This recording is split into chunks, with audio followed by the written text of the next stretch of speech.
Hi, welcome to Short Film Showcase. I'm your host, Catherine Cook, and today I have with me Mike Messier of The Impeccable. How's it Hey, going? thanks, Catherine. Good to be here. Good, really good. Good. It's good to see you. Haven't seen you in years. Yeah, it's been a while. I used to live up in Rhode Island, and I actually used to come into the studio quite a bit for the Messier mantra, and before that, I guess the first version of the short film showcase. So I'm really happy to see Cody and Kevin and yourself and Deb are putting this new short film showcase together, and happy to be here as a guest. I think it's really cool.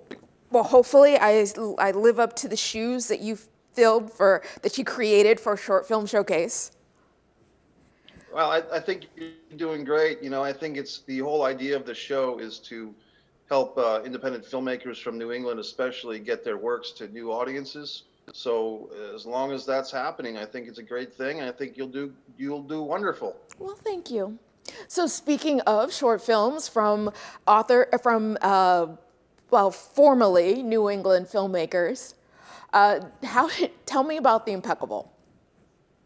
Well, The Impeccable was actually filmed in Rhode Island. It was filmed actually on the Rhode Island-Massachusetts line, like in the Burrillville area. My DP, director of photography and editor, Tim Labonte, secured the location for us. And the actresses were both from Massachusetts. Ashley Shea at the time was in Boston, although she's moved down south herself. And Naria Zakarian was from the Newton, Boston area. And Adam Lamframbays, he was, I believe, from New Hampshire, Vermont area, like the line, right over the line into Vermont, I think, is where Adam was from. So it Okay. was a very New England-based short film. We filmed it on May 5th, 2018. Probably, for me, the first time filming a movie that had some type of relationship to a holiday, Cinco de Mayo. And it was interesting to shoot it on Cinco de Mayo and have it referenced that way. And then I think a year later, we actually had a screening of it on Cinco de Mayo 2019. So that was kind of nice. Okay, so And the piece originally, I was going to say, so in terms of Cinco de Mayo, because there was some talk about immigration in there. So did you tie in Cinco de Mayo? Is Cinco de Mayo, you said Cinco de Mayo, but is that part of the themes to it? well, a little bit. I mean, the character of the aunt, Clarice, mentions that it's Cinco de Mayo in the opening part of the dialogue. So it's Okay. it's mentioned, and the characters. I don't know if I want to give away too much, but the characters are presented in a way that they are privileged, and so there's some undercurrents of racism with these characters. So when she mentions Cinco de Mayo, it's not in a positive way. It's like an annoyance to her because her housekeeper has the day off, and so as people see in this film, and they can draw their own conclusions. This is kind of an eat the rich piece. I'm trying to uh, put put people of privilege into a light that maybe they wouldn't be comfortable with. Okay, so then what inspired the film? I had originally written this piece as a stage play for something called Play in a Day, which was a festival up in the Massachusetts area. I'm trying to remember the exact town that my friend Michael Gonza put together, and he had six short plays in one night, and the actors had basically 12 hours to get cast and then prepare for this thing. So it was a pretty wild festival, and Mike gave the writers instructions to write like, hey, write very simple pieces, like don't get too complex because the actors aren't going to have a whole lot of time with these scripts. So of course I ignored that instruction and wrote the most complicated thing I could write with a heavy emphasis on the dialogue for the Clarice character that Ashley Shea plays. I guess I had been told what actors I'd be writing for in advance, and I kind of looked at Ashley's resume and her bio. She's very accomplished, and her husband's a theater director, and she really looked like she was a great actress just based on her headshots and stuff. And I said, if this lady has a sense of humor, I'm just going to give her a really hard role and, and Okay. and something that is kind of advanced. and she nailed it. She really nailed it. The other actors that were cast with her in this adventure of the 24-hour stage play, maybe not so much. I mean, I think and no discredit to them, because as an actor myself, I'd have a hard time pulling off those other roles too. But of the three actors from the stage play, only Ashley is the one that I kept. She suggested we work together on something, and pretty quickly in my mind, I went through the backlog of scripts that I've already written, and I remembered that the Impeccable could kind of work with her as the niece, and some references to her, ethnicity or being from a foreign country or something like that. That could be kind of worked in there, and I definitely wanted to keep Ashley as the aunt, and then the third role of Henry was a little bit interesting, because initially I had cast a friend of mine, but unfortunately he had other commitments, and so we had to recast, and I put an open casting out in New England, and about half a dozen guys sent me video auditions, and there was two that were really close, but eventually I went with Adam, and I'm glad I did, because I feel like he brought a lot of life to Henry. Yeah. And people compare him to a young Willem Dafoe. He looks a lot like Yes, him in the face. he really Yeah. does. I was looking at that thinking, who he really looks familiar. Who is that? And then I thought, oh, Green Goblin. Yeah, yeah. He looks like he could be Willem's son, or I don't know, Yeah. grandson, maybe just son. But Adam, I think, did a great job. And this piece has won 5 awards. I think for the poster. I think Ashley won from the Alternative Film Festival. She won the Best Actress in her category when we entered that. Naria Zakarian has won 2 acting awards, one from the Shauna Shea Film Festival for Best Supporting Actress, and then something called the Miss Actress Universe contest. I believe from Europe, actually. They gave her an award, like second place of all the films and all the performances they had for actresses. Naria got the second place for that. That's And awesome. yeah, With so that, I think that's a great segue into the film, so everyone can see the Impeccable.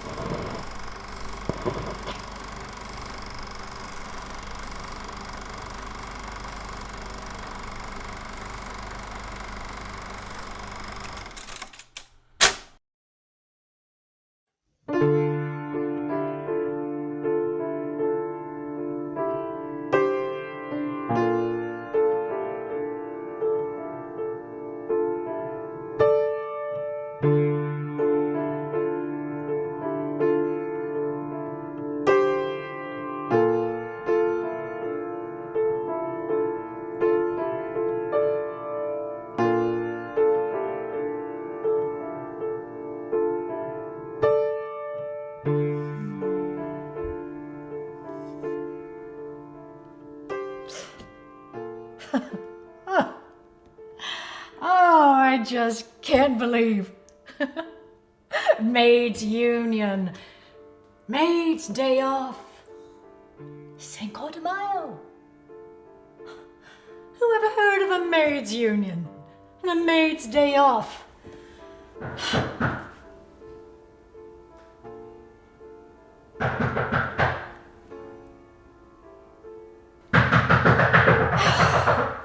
Denise.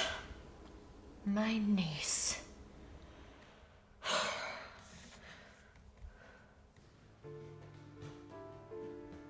Let her in, Clarice. But the place, Henry, it's just awful. Let her in. Must we? We must.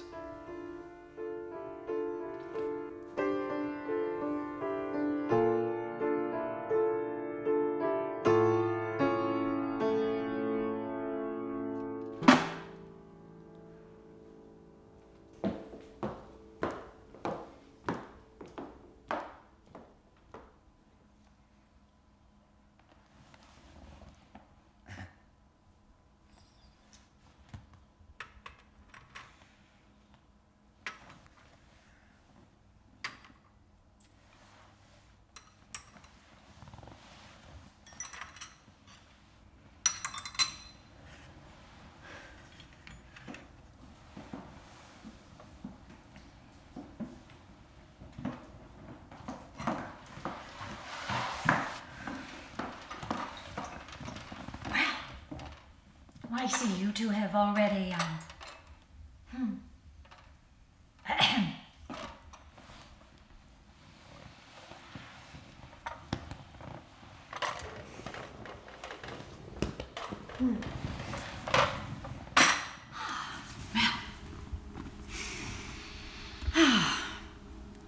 That damn maid.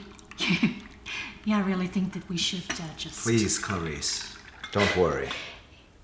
It's just... Henry, it's just that that damn maid should be here. They shouldn't just allow those people to just take any day off they want to. I have company, for heaven's sake, and I mustn't be delivering tea to my guests. Dear, calm down. Don't tell me to calm down.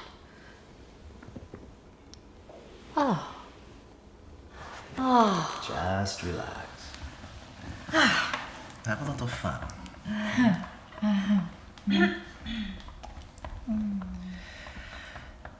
Your niece is here.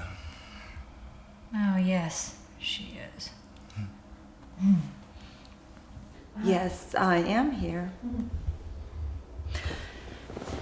And I want to thank you, Auntie. Thank me? For what?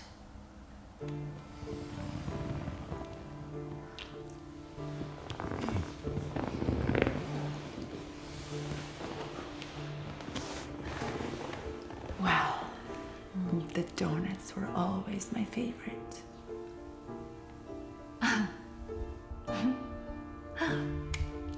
Yes. Well. Damn maid.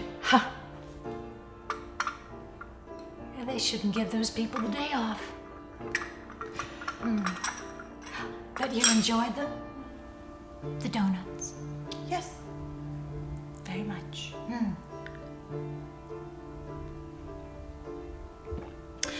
They remind me of my mother.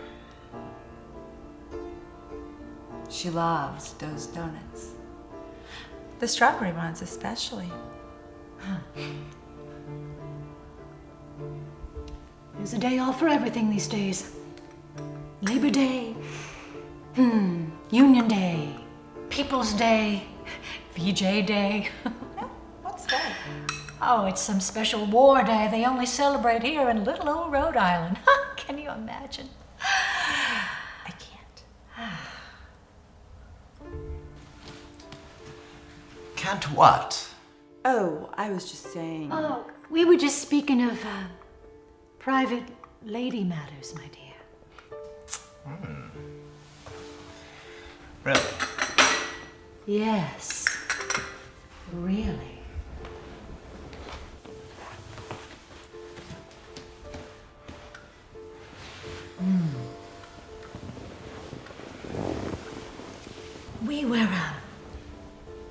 We were speaking the way schoolgirls do when the football team is in the locker room, in the showers.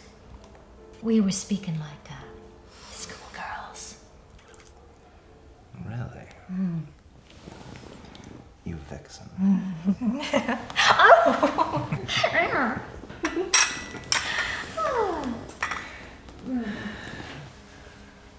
Your niece is here. Oh. Nothing she hasn't seen before, I'm sure. On the television, at least. Right, my dearie? Right, Auntie. On television. And that's how my little niece here learned English, you know? From the television. Really? I do find myself fascinated by your accent. It's exotic, yes? Yes. Yes. She was just a little girl, and her mother, who spoke very poor, very broken English. Not so bad. Oh, very bad, very bad. Well, her mother would plop little Dinah down in front of the set and just let her watch the daily shows all day, every day, while she was off paramounting about the neighborhood. My mother did not paramount.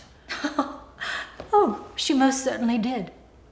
And while she was indeed paramounting, who would watch this little brat? I would. Well, really, it's all right. Is your niece, right? By marriage only. Dinah's mother, Deborah. Real name, DeVille. An immigrant. Was my poor departed brother Andrew's widow. Andrew, as I've told you, was my favorite of all my 6 siblings. Yes, you've spoken of him many times, my lovely. Andrew, the piano player. My poor brother. God rest his soul. He didn't stand a chance. He saw a thin veil over a mail-order bride and coughed up his last dollar to bring her home as a prize.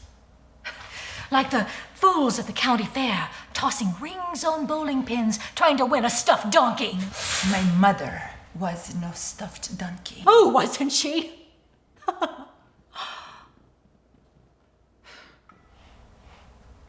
You and my mother were once friends. You were like sisters, she told me. I don't have a sister. Actually, I thought you told me you had 3. I've had one woman in my life I could fully trust, and I see her every day in the mirror. Deborah DeVille, your mother, was a hoot. And I hope you did not inherit her hootness. Really, Clarice? You've lost it, my dear.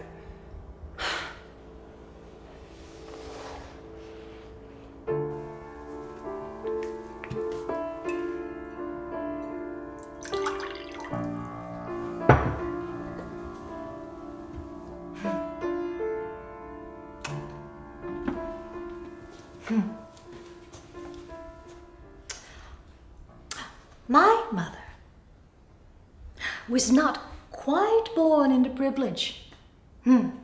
She married her way into it, as women did in those times. And when her husband, my father, died, well, she dealt with the equation. She did the math to equal her involvement, to provide for me and my siblings.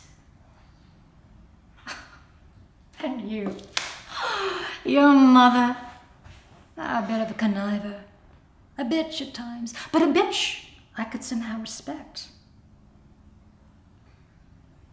And you, Denise, my dear niece,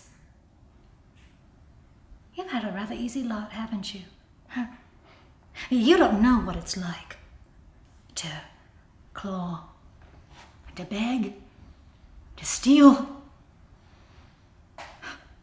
And it might be said, you don't know what it's like to even live. Just a bit.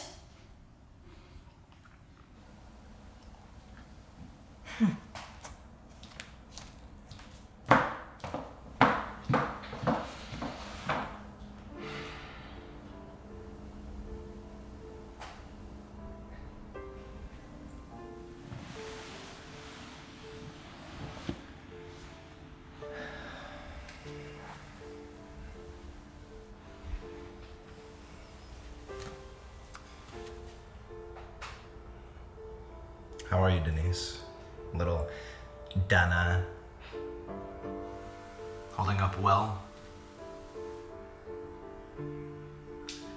It's odd for me to see you like this. It's okay. It's fun. Fun.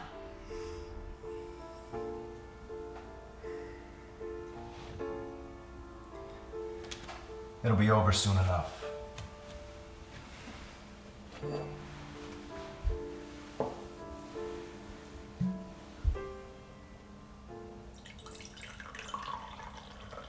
It's been 6 months since Halloween. You've missed Thanksgiving, you've missed Christmas, you've missed... It's all right. It's quite an interesting setup. Be over before you know it. I might even miss it.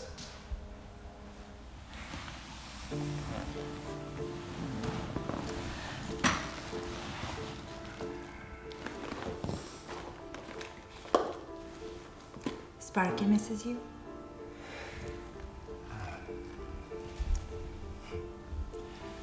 The old boy. You taking him out twice a day? Often. Every day? Often twice. Often or all? Often. But always at least once. Has to be 2 times a day. That's my boy. He likes the beach. He likes to run. If I'm not there, you take him on the beach for a run. No collar. If the cops come, if anyone makes a complaint, you pay the fine. You pay them off. Sparky doesn't wear a collar on the beach, you understand? Yes. Dogs weren't meant to wear collars. Slaves were. We don't treat Sparky like he's some slave, do we? No. We don't. Very good. Dinner.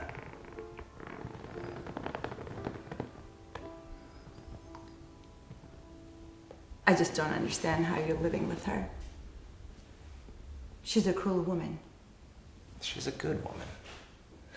It's a good thrill. A good thrill. Yeah, she could teach you some things. Some fun things. What? It's okay. It's not a bad setup. It's fun.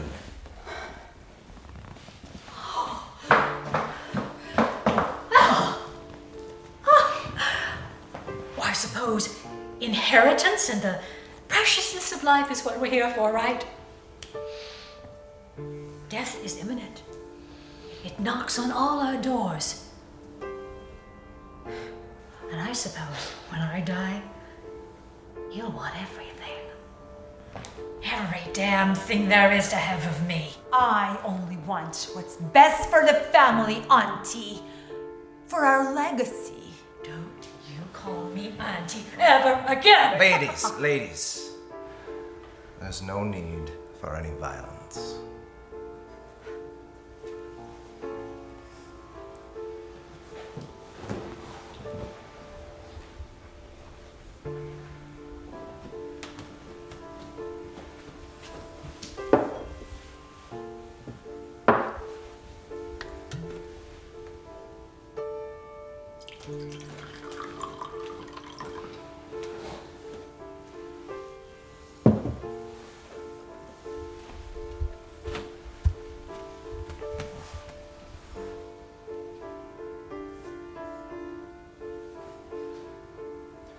My lovely, please.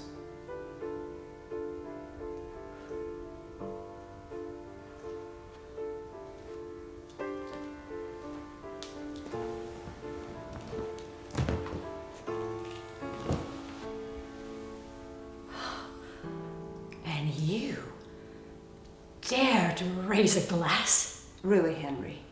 It's not the time. Yes. I raise a glass to our very souls. Because one day, while our fresh corpses might rot into earth,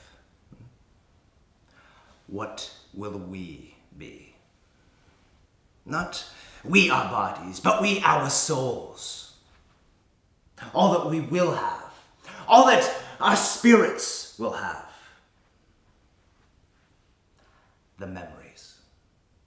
The memories, good and bad, of situations new and terse, foreign and wrong. So let's make those sad memories rich, fun, and exciting. Because if any of those poor, sad peasants, pianists, or other worker bees were to live our lives, they would not live them perfectly, flawlessly. And nor do we, my ladies.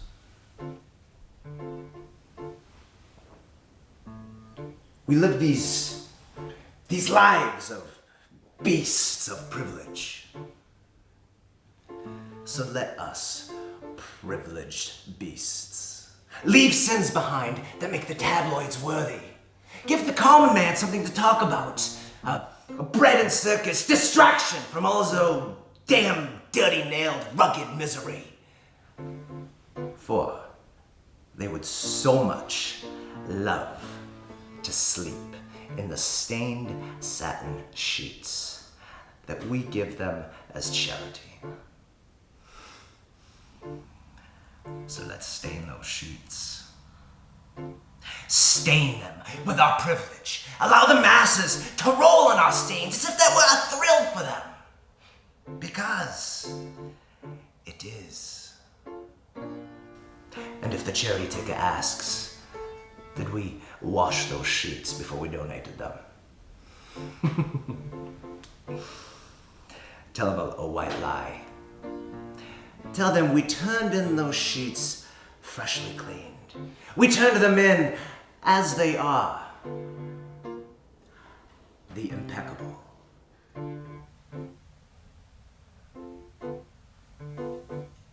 Or try the truth.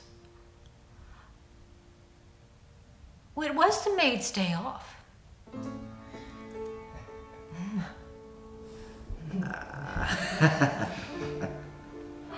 So, might I suggest, my dear ladies, that we have a little fun?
Thank you. Welcome back to Short Film Showcase. Mike, The Impeccable, that was a really interesting film.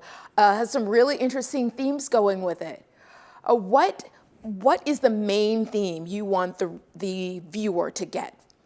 The main thing that I wanted people to get, I'm not sure if it's a theme or more so an emotion, in many feature films especially, a big thing with screenwriting is, you've got to have a character arc, a character has to be heroic, or he has to become heroic, or she has to become heroic, or maybe has a fall from grace, or something like that. So that's kind of a thing for films, right? Well, for this, The Impeccable, I kind of wanted to turn that inside out. And I didn't really want the characters to change as much as I wanted the audience to change. I wanted, people with of a fine moral standing like yourself, like myself, like everybody there at Channel 9 and the audience. I wanted those values to be kind of tested through the speech of Henry at the end when he's talking about the masses and staining the sheets of privilege. I wanted the film to kind of challenge people's, let's call it middle class values, I guess, and just, everybody's kind of raised to be a good little boy and a good little girl, but these characters are kind of despisable in a lot of ways. But I want people to kind of cheer for these characters to have their, wild night of fun despite themselves. Like I really I want the audience to kind of get a little gritty and dirty and slimy, I guess. That's what I was going for, and I don't know if that works or not, but that's the intention. Okay. Well, and let's pivot a little bit because I know you have a long history in film. And as I understand it, you have directed, acted, produced. Am I missing anything? Writing? No, acting coaching, and doing some hosting of Messier Mantra up there and so forth. But right now I'm writing books too, because with this whole worldwide situation, as I call it, I realized that, I've been writing screenplays for 10 years and not all of them get made, which is very frustrating as a writer. So I took A Distance from Avalon, which is one of my screenplays, and I kind of rewrote it as a novel. Okay. And I feel good about that. And then I started doing the same thing with Fighter Play Basketball. And the Amazon Kindle Vella app has a really cool way of writing things, like an opportunity for writers to write what they call episodes, 600 words or more. So it kind of helps you, like for me at least, it helps like break up the writing process so it doesn't seem so overwhelming. So people can look up those books, Fighter Play Basketball or A Distance from Avalon, on Amazon. And right now I'm working on a wrestling trivia book as well. So, Mike, you have written novels. Are you now thinking you're going to continue your career down that path, or do you think you're going to go back into acting? Well, my acting has actually picked up in the last couple of years. Luckily for me, my friend Tommy DiNucci, who's got a pretty good career going as a filmmaker, he's cast me in 3 of his last 3 movies, I think. Nice. One of them is called Mr. Birthday. That's available now. And I have scenes with Eric Roberts, and it's a fun movie.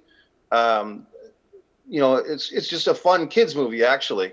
So I'm looking forward. I've recently hired an acting coach, like a business of acting coach, that I work with online, and she's very helpful. Anastasia Edwards, really a smart young woman who's really kicking butt with her own acting career, and as my acting coach and other people's business of acting coach. So I think I'm really going to try to get back into acting myself. Seduction of Distance is something, it's a monologue that I filmed last summer here in Florida. Basically, I was so frustrated with the process of trying to raise money for this A Distance from Avalon movie that I said, let me try to do something here as a teaser, promotional teaser for the film. So I went down to this lake, and long story short, I filmed myself about 30 times one hot summer day, and finally got a take that I'm happy with, and that's called Seduction of Distance, and that's on Subscribe to Mike Messier YouTube channel, which is another thing that I've been promoting now. My YouTube channel is actually titled Subscribe to Mike Messier YouTube channel. Yeah, I So saw that that's in another your thing I've been email pushing. address. Yeah. All right, so now, as you look at your career, moving forward, you've got acting, directing, producing, anything else that you think you want to add on top of that? I was an acting coach for quite some time up there, back at the old Brooklyn Coffee and Tea House that I think you're familiar with. I And am, very much I had so. a really great class. Oh yeah, fun place. I've actually seen the new Brooklyn Coffee and Tea House, or the new Roadiewood, I should say. The Brooklyn is still open with new ownership, but the Rhodywood with Tony Demings is in North Carolina, and I've been there a few times and travels up and down. I've actually been to New England a few times since I moved, and it's interesting with this whole worldwide situation, traveling up and down the East Coast. But acting coach, Dow's Zen acting and core acting. That was a great class that I ran, and that was inspired by my own acting teacher, Barry Primus. And so, I had a really good time teaching acting and some really good students over the years. David Graziano, Deborah Gagnon, Lawrence O'Leary, they're all people that were in my class. I ended up working with many of them, directing them in films, and had a great time with that. Okay, great. So, Mike, we've seen you as an actor, a director, an acting coach, and thank you for showing the Impeccable. Looking forward to seeing what you do next. So, thank you for being on the show today. So that's been Short Film Showcase, and I'm your host, Catherine Cook.